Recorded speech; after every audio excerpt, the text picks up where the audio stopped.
Good morning, good evening, good afternoon, depending what time you are watching this. This Inside Lowell podcast is called Not for Nothing. It's my own podcast, not part of the Daily Pulse. A couple times a month, I'll be bringing in different people to talk to on different issues. Today, we have the town manager and school superintendent from the town of Chelmsford. But before I introduce and start talking with them, I want to remind you that we're coming to you from the WellPoint Studios. WellPoint, the only health plan offering healthcare benefits exclusively to Massachusetts GIC members. At WellPoint, your whole health is their whole point. Joining me in studio, as I mentioned, Town Manager Paul Cohen and Superintendent of Schools Jay Lang. Good morning, gentlemen. Morning. Good morning, Jerry. How are you? Good. We are recording this on bright and early Wednesday morning. I thank you for coming in at 7:15 in the morning on a very rainy, cool day. And it's a busy week for you guys. You had fall town meeting yesterday, and it resumes on, it was Monday. Monday and Thursday. And then it's on Thursday. So let's just talk a little bit at town meeting. I just briefly looked at the newspaper today, and there was a bill or a amendment about preserving some property. Yeah, there was a citizen petition on how to utilize a piece of conservation land the town acquired going back 2 years now. We're still developing, the restriction on.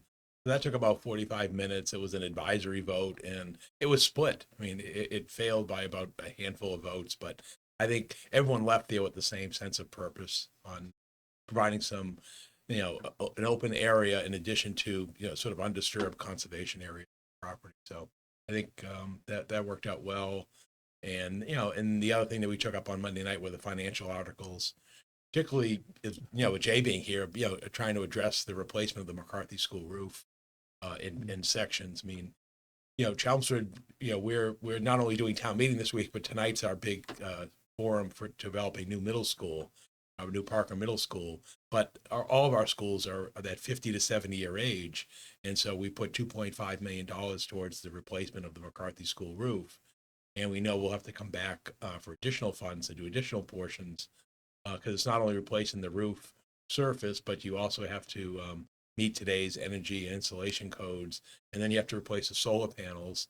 And then once we finish McCarthy, we'll go do the high school because the high school was built in 74. Mm-hmm. So that roof is aged out. And then we'll go back and do Harrington.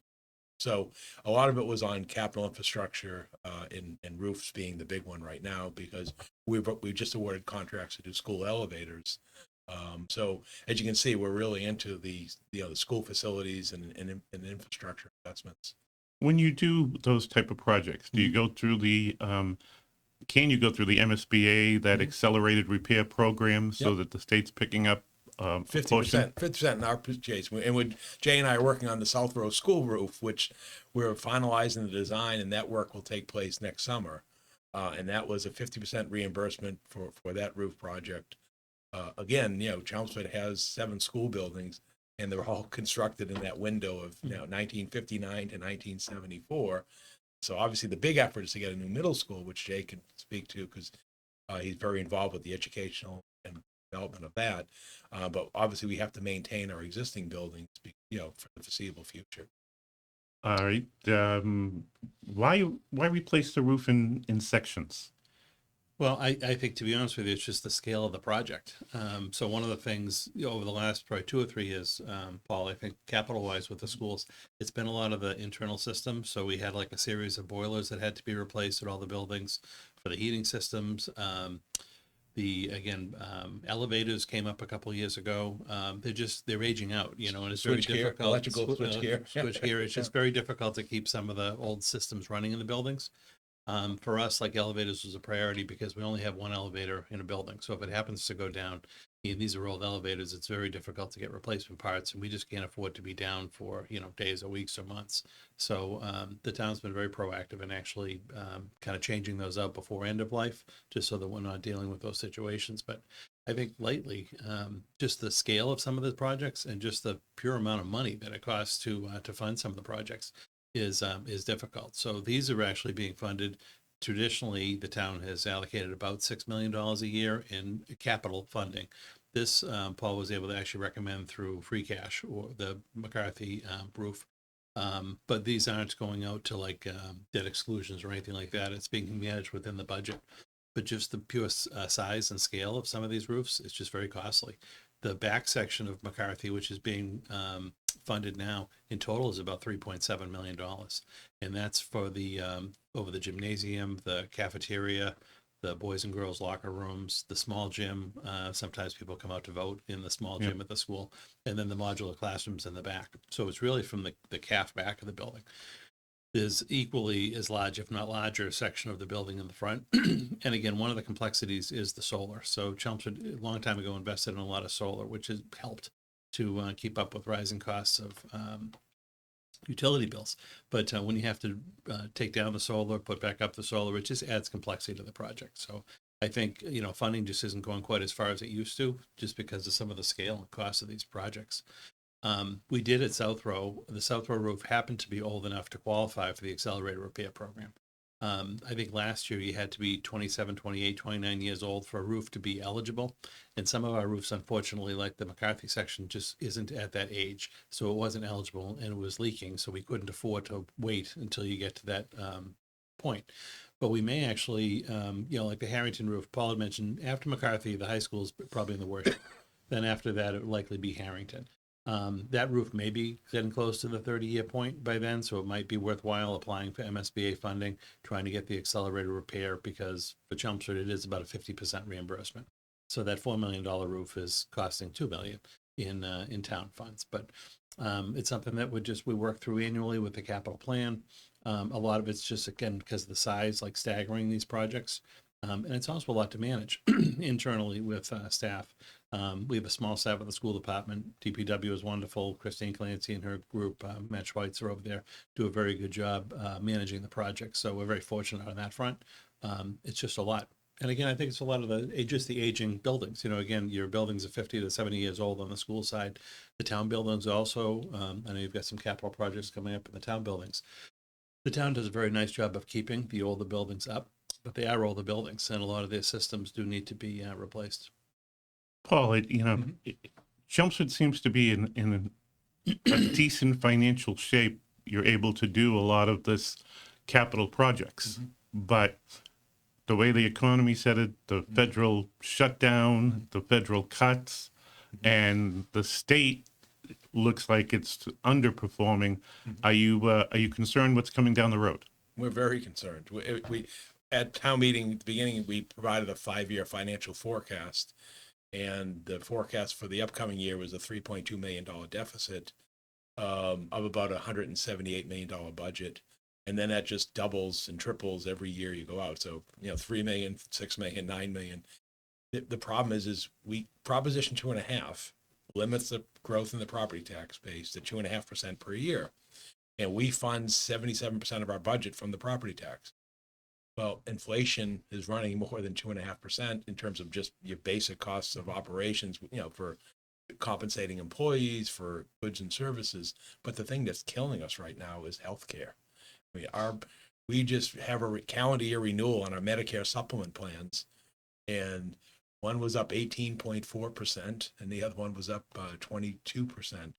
And we spend $4.75 million of that just for retiree, our 60% contribution to retiree care. So there's two thoughts that come to mind.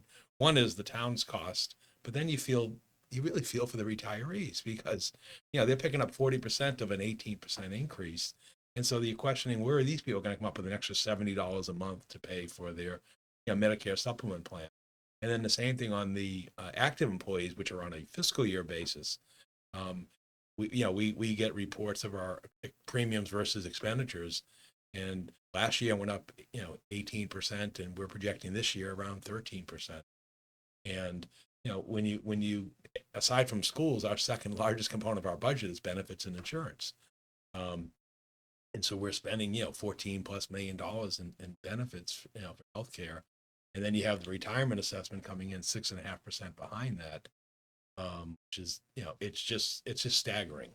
And so that's the concern that we have is when you say, oh, well, you've got $178 million budget, but when you look at what part of that budget isn't discretionary, you have to pay benefits, you have to pay your debt service, you have to, contractual obligations to employees. There's very little discretionary, and that's our concern. And as Jay knows, and we were chatting on this electronically the other day, is our school enrollment's going up. He's got 60 more kids in the schools this October than a year ago, and we have a half dozen more kids at the vocational school. And the big part about education is that's fixed as well. I mean, children have individual education plans. He's got school bus transportation, utilities. So yeah, it's going to be an issue, and you're going to see it in Lowell and in Dracut and Chelmsford, I think everywhere. And we tax to the full levy limit. Unlike, the city of Lowell and like town like Borica has some levy capacity where they can levy additional taxes beyond 2.5% because they have, had more commercial growth. But we're right up against it as our towns like, Dracut and Tewksbury and so forth. So it's going to be a major challenge. That's sort of what we pick up once we leave town meeting. We have a meeting with the school committee and select board and finance committee in November, and a second one in December. And then I have to produce a budget, and Jay has to produce a budget really by the end of January, early February. So yeah, it's coming right upon us. And as you said, there's no relief in sight. It's not like, oh, we can just weather this, this anomaly. It's just a trend now. There doesn't seem to be any relief in sight in terms of the healthcare costs. It's such a big component of the state's economy. We see the hospital struggling. We see the healthcare insurances losing money. We see also the users demanding the services. I mean, that's the part that often gets missed.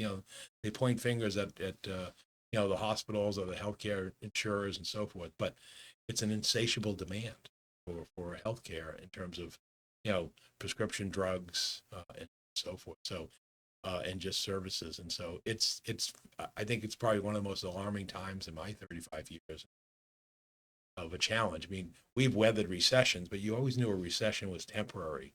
But right now, we just don't see anything in terms of a plan to break this trend.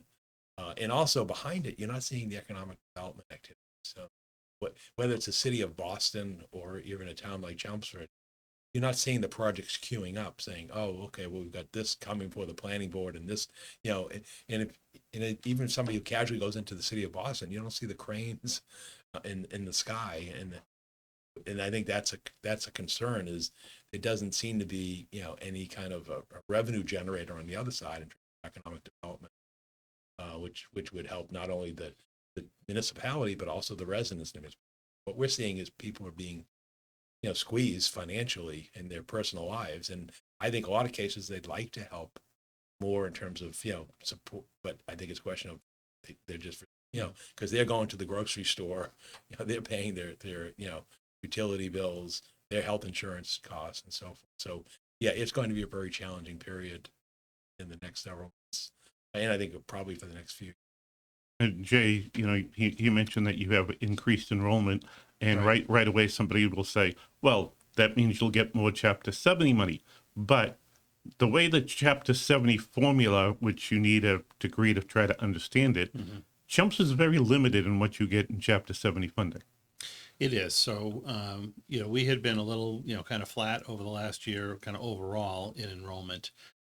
We're still seeing the increase in enrollment at the lower grade levels. And like this year, certainly we're seeing that, and we're getting tight for space. And so when we talk about the school building project in the few minutes, we can kind of tie that piece in.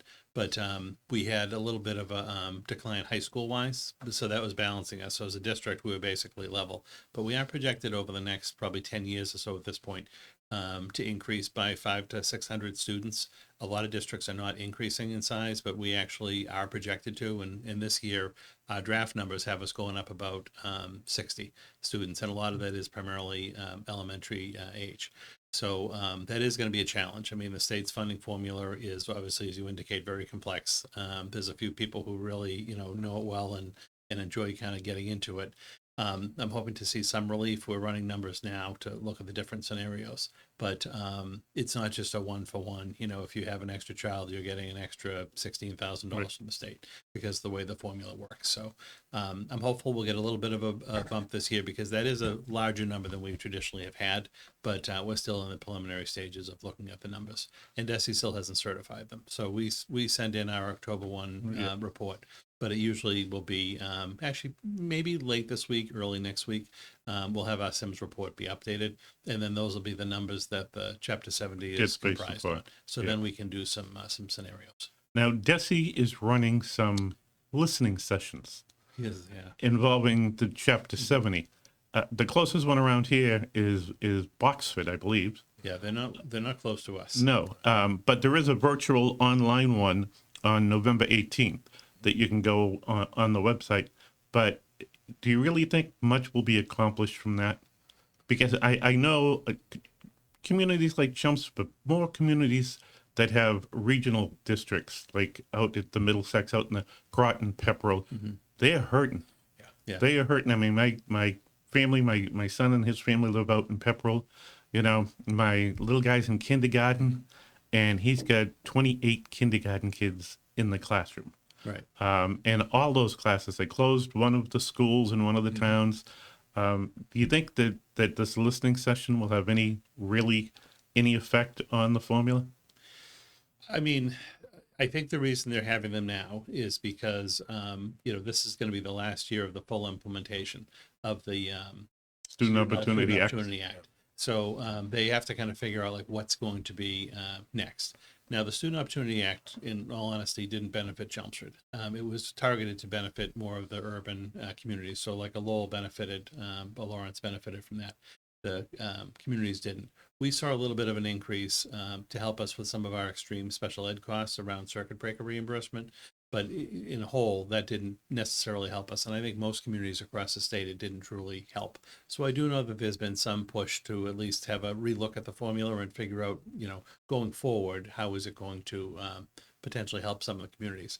I will say that the regionals are, and even like some of the rural communities, as you get out to the western part of the state, are in a lot worse shape than we are in our area. I wish they would have had a listening session up on the North Shore, though. It would have been a little bit nicer. But I think it's honestly because what they've been hearing from are these more regional, rural type areas. So I'm not surprised that those are where they are. I'll attend at least one, if not a couple of them, to just kind of hear what the discussions are, because we do need to make sure that the voice of, just regular suburban districts are being represented at the same time your regionals and rurals and urbans are. But I think it's all kind of a precursor to figuring out what's going to happen after next year. And I do think there's obviously, there's always interest in finding out like where the formula could be tweaked and targeted. But in the end, for a community like Chelmsford to receive more money, a different community is going to have to receive less money. Right. And that's where the challenge comes. It's not that they're expanding the pie. It's just basically a talk about how to redivide it. Yeah. And that's troublesome. And, as some people know, some people don't understand, if Chapter 70 increases, the town's obligation on what you owe in your net school spending requirement also goes up. Yeah, but fortunately in Chelmsford, we're about 30+% over net school spending, unlike Drake, that's at the margin. Yeah. So, their case, they have to basically literally just push the dollars over. So we've been at that level and maintained that. The concern is, I think Jay's getting at, is the funding level. We were all excited last year. They gave us $150 per student minimum, which is what we were in about 200 other communities. Well, if the average cost of educating a student is like $18,000, $150 increase, as you can see, you're in the single, Well, it started at $30. Started at $30. I was going to say that. It started at 30, went up to 75, and then went to 150. But that's the issue, is it's not even inflationary. Not to mention the extraordinary costs that that Jay spoke about in terms of special ed and things that you don't think of, special ed transportation and regular transportation. It's just staggering. And these aren't discretionary costs. I mean, a child has a right to an education in Massachusetts. And I think that's what's probably going to be the challenge is, we no longer have MCAS as a measurement for student achievement.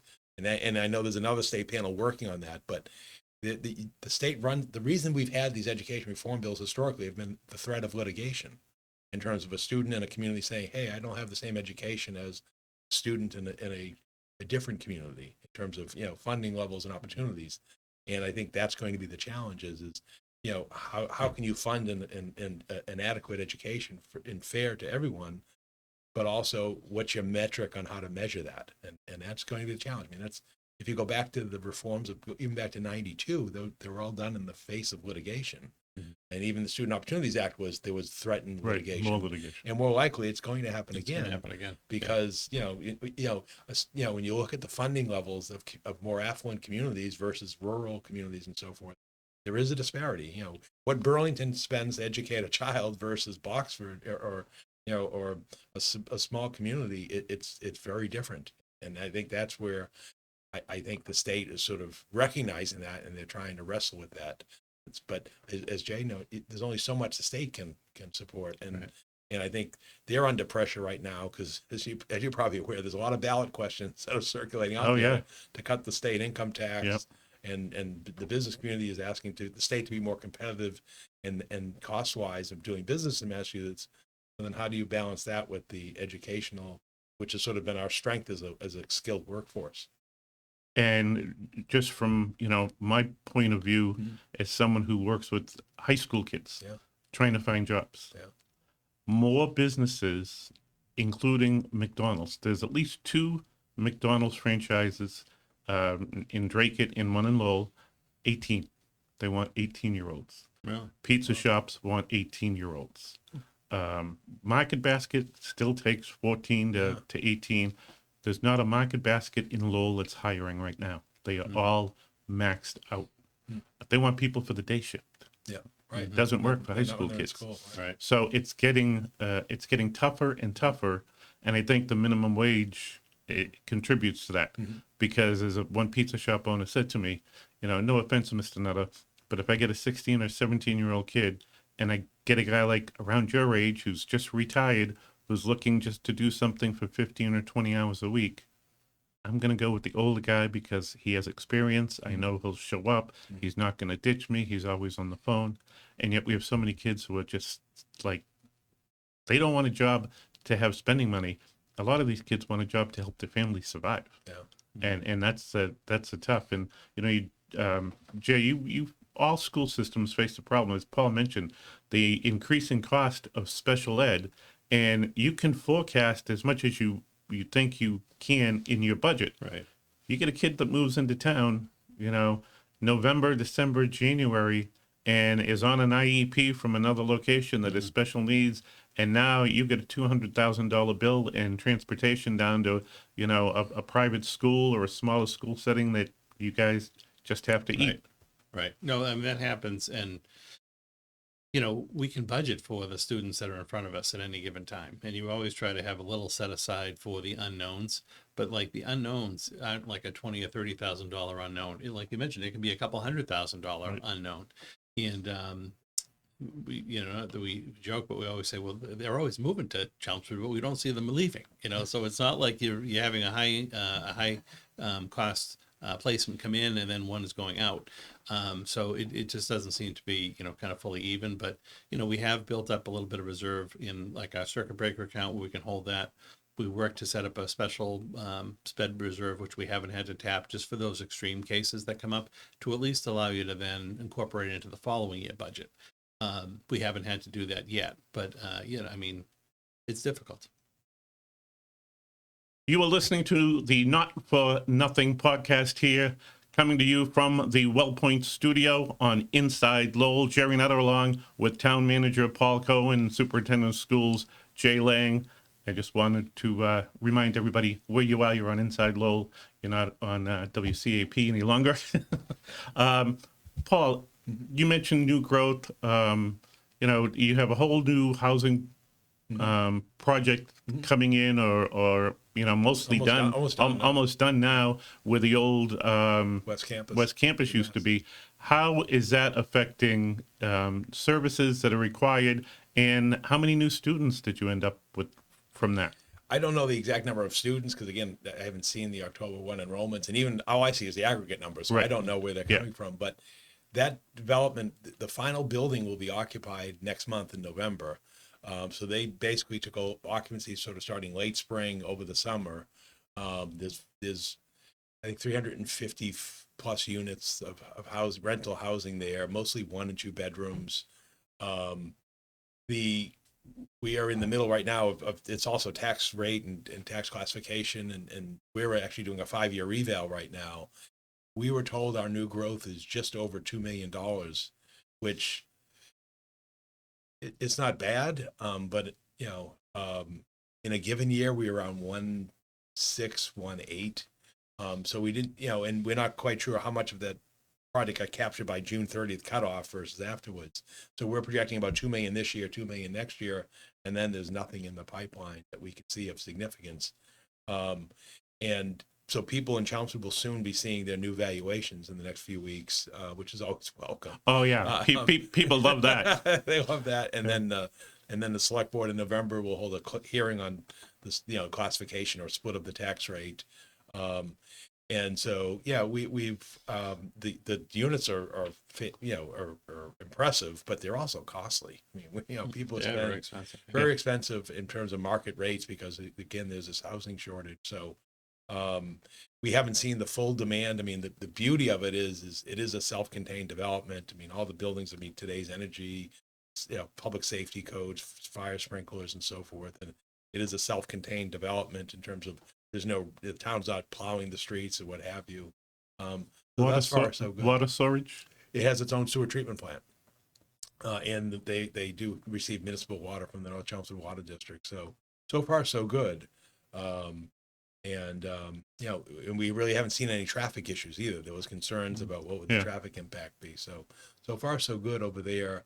And you're right, it remains to be seen in the long term, what impact it will have. But it really does seem to be, sort of a segmented market of maybe one child or a young child, because, you're in 1 or 2 bedrooms, you're not going to, we only had about a dozen enroll heading into the school year.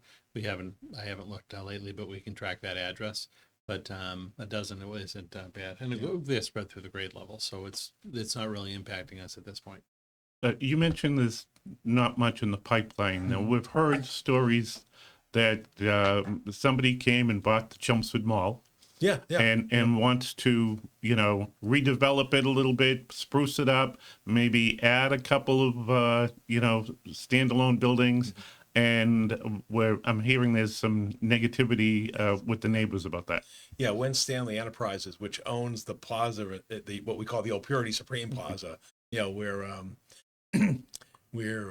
Choice Fitness is, and the new barbecue restaurant.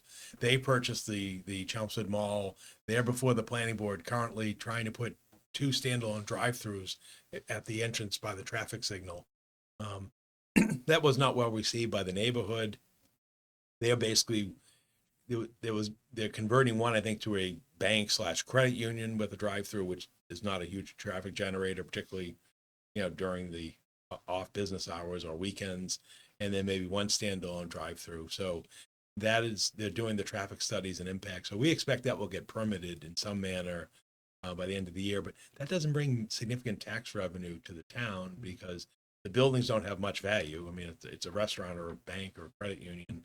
And there would be a minor impact from the meals tax if the restaurant has, some drive-through traffic, but you're probably talking $20,000 in terms of meals tax generation from a standard location, maybe a little bit more if it's a Chick-fil-A or so forth. There isn't the major things that you would see, like, we're sort of always in the wake of the Wang digital, the tech bubble and so forth, and we're just not seeing that, sort of the city's going through with the, with what we used to call the Wang Tower or Crosspoint. You're not seeing that expansion of employment. In fact, what you're more hearing from, and even in the case of the health industry, is they're letting some people go. Yeah. They're doing buyouts and they're, laying off. And that's a real concern, obviously. Used to be the ground round, then it was Moonstones. Yeah, and now it's sitting empty. It's empty. And we're to understand that the shelter will probably be relocated, and but we don't know what will come behind that, but because that will take some time for what was the old Best Western and the Moonstones, but there's no active plans. The parcel across the street where the old Radisson is, that will be opening in the next couple of months for a Hilton brand hotel, where the main building was. And then there's some apartments that are being converted on the second floor over the old, where there used to be the banquet facilities. And then the lower level is an adult daycare. Again, not the most exciting or everybody wants the high paying tech Right, jobs yeah. or the pharmaceutical jobs or the R&D jobs, and we're just not seeing that. And so so we're seeing the what we call infill development or redevelopment of sites, and so that's what we're looking at in Chelmsford. So again, we really don't have any news on the 129 corridor. That was going to be my next question, the 129 corridor. We're holding steady in terms of there's no movement out, but the old Mercury computer site, they're still before the planning board to put some type of a contractor's yard where there was an office building across from Alpha Road, which is now being reconstructed. That's a warehouse space, and warehouse space again doesn't bring much to the property tax levy because it's a big hollow building. You don't assess the contents, obviously, and it also doesn't provide a lot of high-paying jobs. And so I think that's the concern as you look out is here is the next generation of investment and job creation. Jay Lang, let's talk about the new proposal for a new middle school. Sure. Why the need and what would it involve? So we're actually looking at, this has been a very long process that started back in 2018 when we had a kind of a comprehensive facility assessment of all the school properties done to help us come up with short-term capital plans. And that's what we use annually with our town capital planning committee. I mentioned earlier, about $6 million a year gets spent on those. But we also wanted them to help us look at a long-term plan because, again, the buildings in town are very well maintained, but they are aging. So, 50 to 70 plus years old. The high school is our newest school. Originally, we actually tried to advance with the MSBA the potential for a new high school project and tried that for 3 years and just didn't get any traction. Part of it was because you're in a competition each year with the MSBA. They can only fund so many buildings, and high schools are the most expensive. So they may only support 1 or 2 high schools a year. And again, I think our maintenance kind of hurt us because we do maintain the buildings so well. In a 50-year-old high school just wasn't stacking up to, say, like a Lowell High School, which was over 100 years old. So we had to then kind of regroup and say, because we really do need to address some of our particularly elementary and middle school enrollment needs. We couldn't keep putting the high school project forward. We had to kind of envision ourselves. So we had a group come back in and work with us and say, all right, if we can't do the high school project, what would be the single most project that we can do that would benefit the most amount of kids and families in town and help with our enrollment needs? Because in one project, we want to try to accomplish the most that we can. So we identified middle school as being the kind of the sweet spot where we could have the greatest impact. We used to have Parker Middle School and McCarthy Middle School both be standalone grade 5 to 8 schools, and they would both serve as half the town. So we had 2 feeder elementary schools to Parker and 2 feeder elementary schools to McCarthy. We decided to realign those grade levels and actually have Parker School. So this is the 3rd year of implementation. Parker School is now all grades 5 and 6 for the town. And then kids go on to grades 7 and 8 at McCarthy town-wide. So the town is now equally split between the buildings because we didn't want to propose one new middle school and not the other and have half the town benefiting from it, the other half not, because we know it is going to require a debt exclusion vote, debt override vote at some point in the project. So we now kind of have that argument taken off the table because whoever goes into the building is going to benefit town-wide. And we looked at the Parker property because we could make a more compelling argument about a new facility with that, just because of, again, the age of the facility. It's a very challenging facility, like ADA-wise, upgrade-wise. McCarthy used to be the high school, so it was built with a lot of extra spaces that you wouldn't get in a new MSBA project. It has a beautiful auditorium that we've renovated. very good like gym space, things along those lines. So we said we're going to have Parker be the priority school, and we ended up applying. The first year I thought we were going to get in, and we just missed it. In the second year we got in to the MSBA pipeline for that project. So we're invited in to perform a study. There are three different options that we're going to be looking at to help us. One is just a 1-for-1 replacement of Parker, grade 5-6 middle school. Would certainly provide a new space for Parker staff and students, but it wouldn't really do anything to help the town enrollment at all.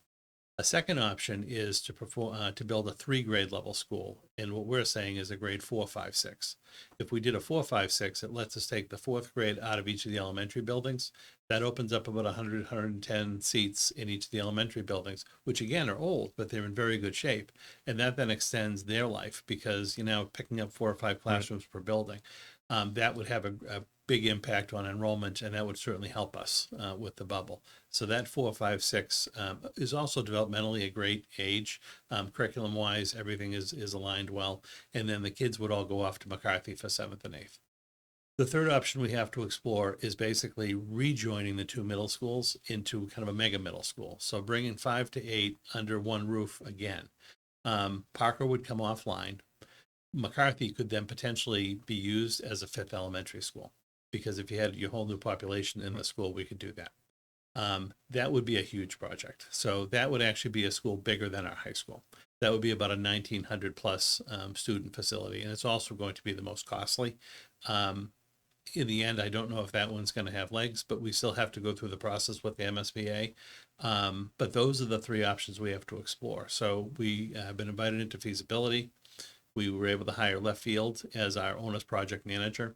And just at the end of the summer, we participated in the design and selection process, and AI3 Architects was selected to be the designer for the project. So they're all under contract at this point. Our school building committee has been meeting monthly to kind of get up to speed on this whole project. And tonight we're actually hosting the first community forum, just for any resident, anyone in town who wants to learn a little bit more about the project, what we've done to date to kind of get here, look at the 3 different options, look at physically where they might go, and get an explanation of the whole timeline that's ahead for the project. But things are moving very quickly. We actually, the month of October, we've had 3 afternoon, 9 hours in total of sessions with the staff and students to talk about, what they like in the current Parker School, what they'd like to see in a new building, a lot of the internal visioning type work.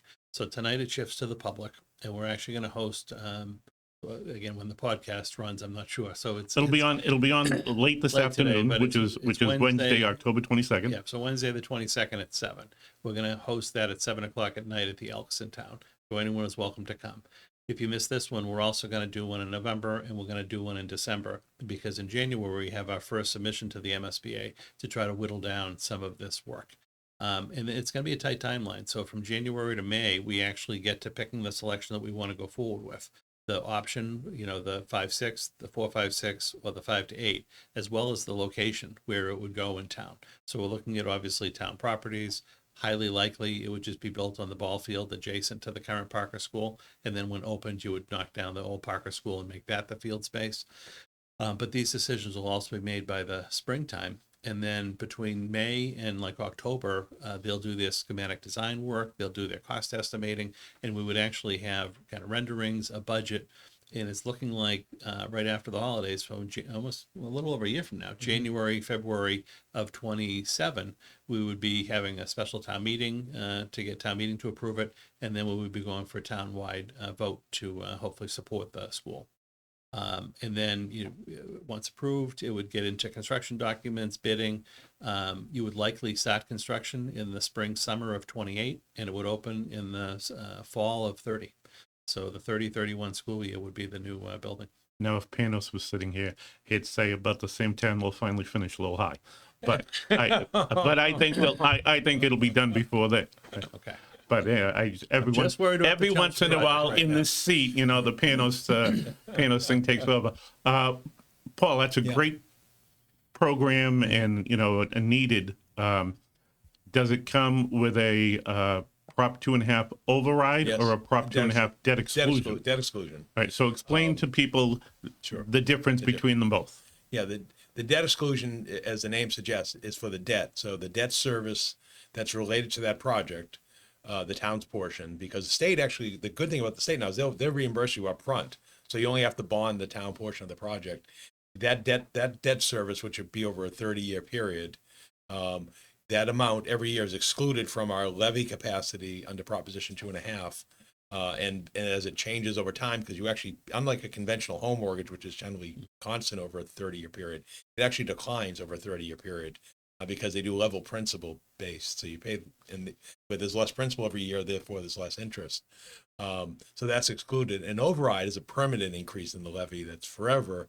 And that's it can be used for any purpose after the initial year. So this will be a debt exclusion project. The funds for the town's share of the cost would be excluded and added on to the the town's tax levy every year. We have very little excluded debt right now.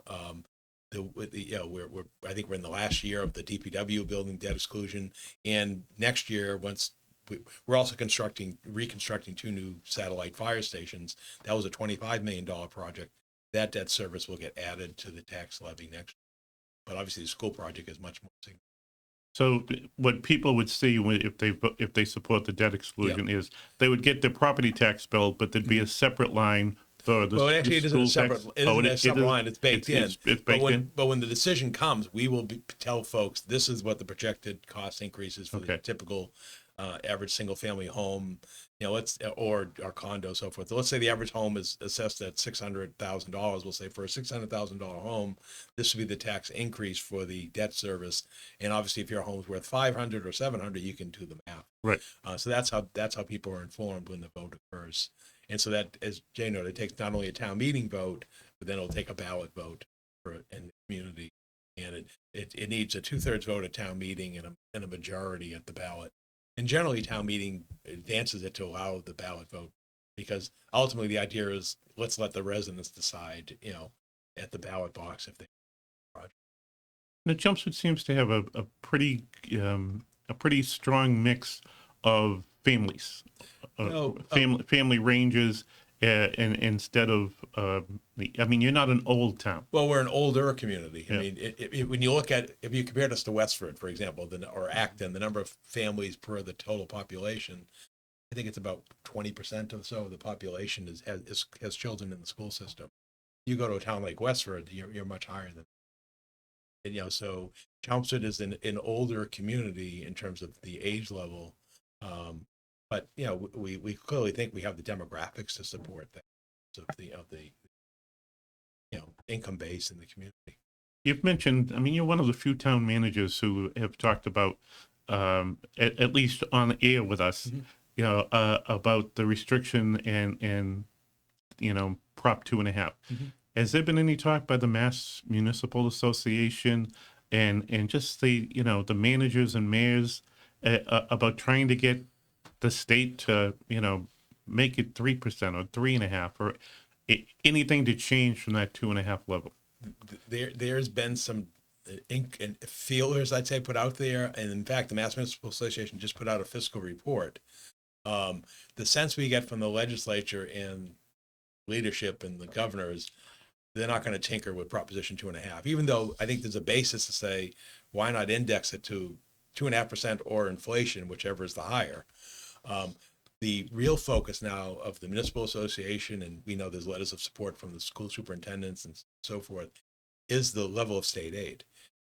We're receiving less general government, which used to be called lottery aid back in the day. Yeah, unrestricted local aid. Yeah, we're receiving less in real terms than we were in 2010, and for example, this year they gave us 1.4% or so, which isn't even inflationary.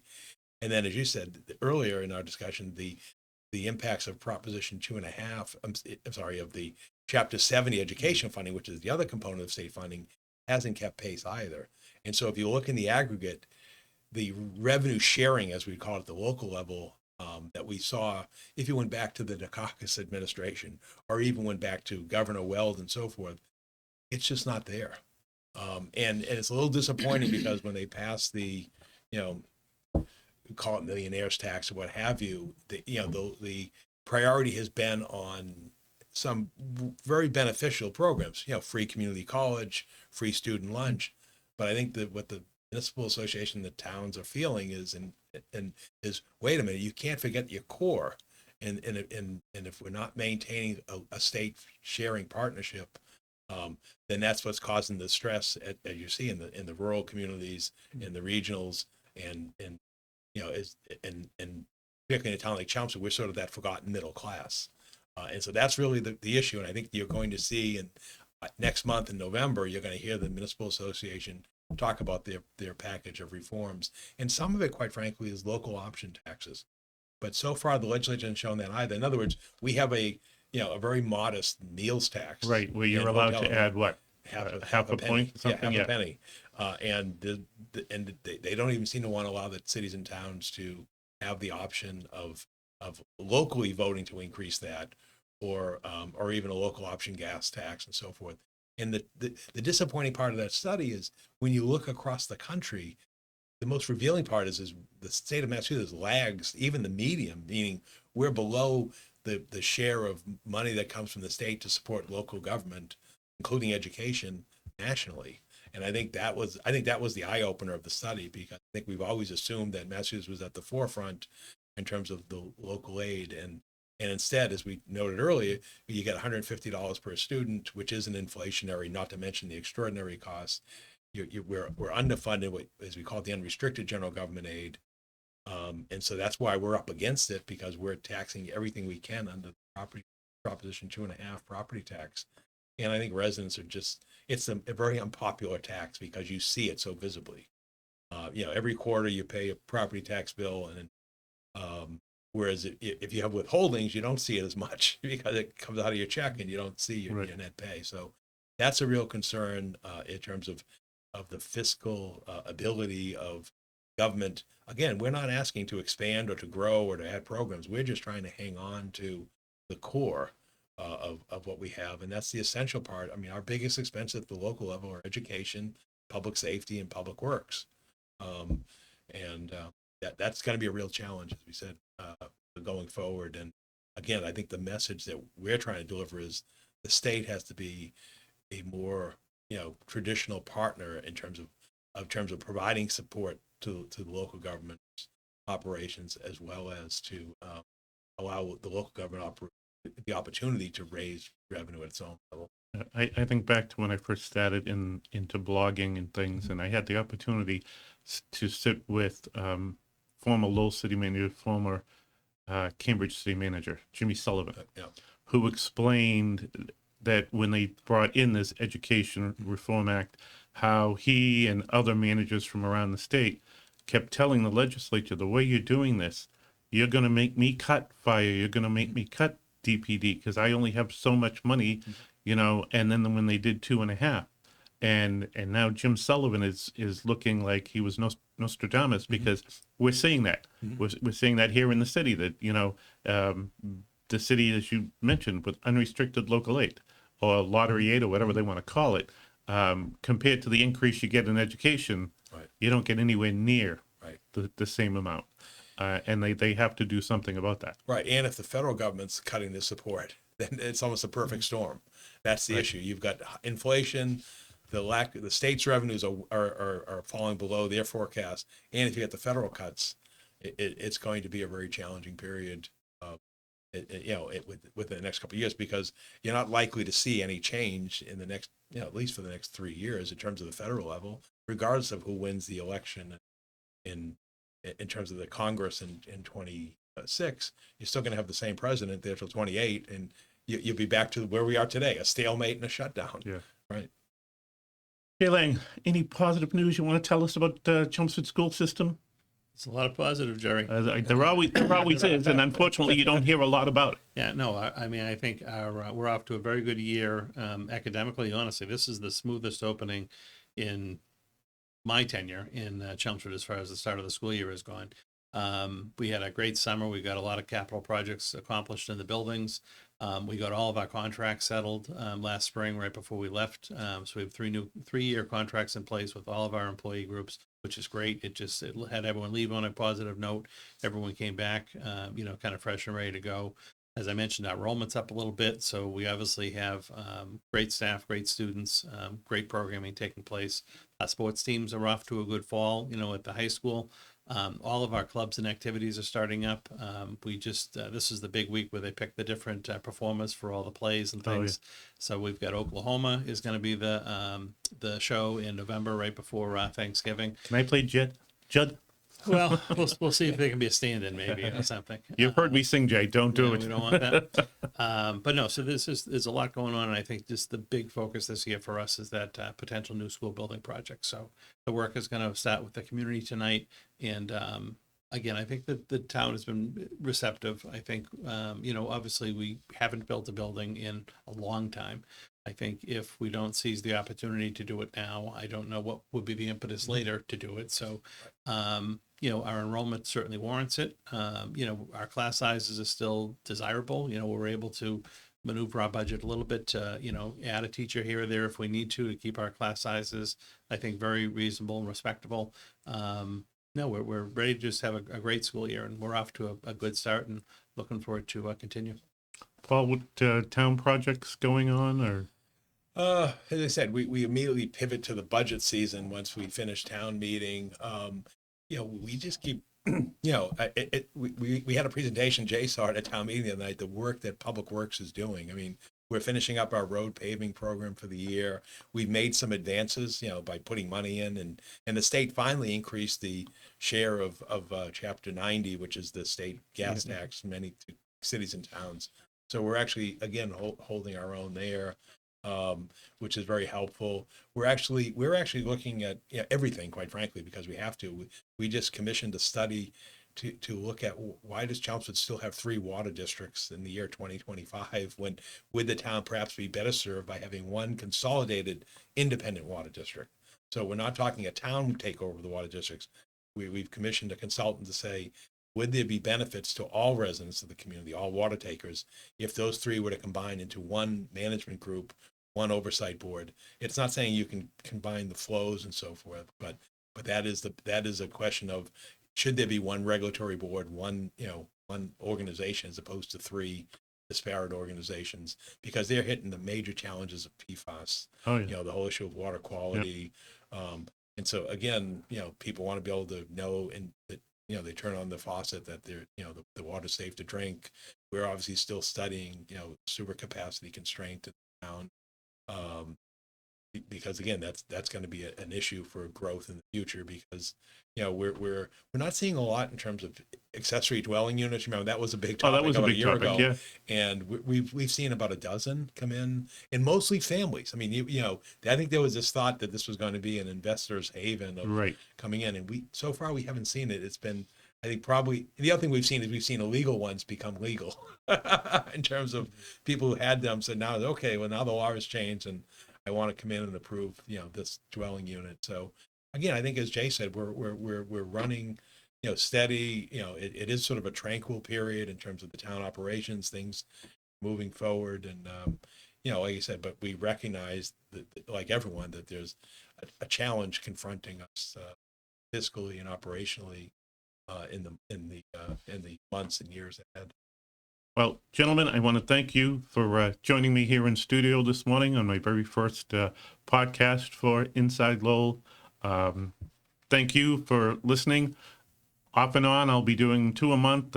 Next time, I think I'll have, in the next coming 2 or 3, the town manager and school superintendent from Tingsboro will be joining me. We'll get Skinner and Golden in here sometime eventually also. But thank you for listening. Thank you for joining us from the Well Point studio for Inside Lowell, the Not for Nothing podcast. I'm Jerry Nutter. Take care.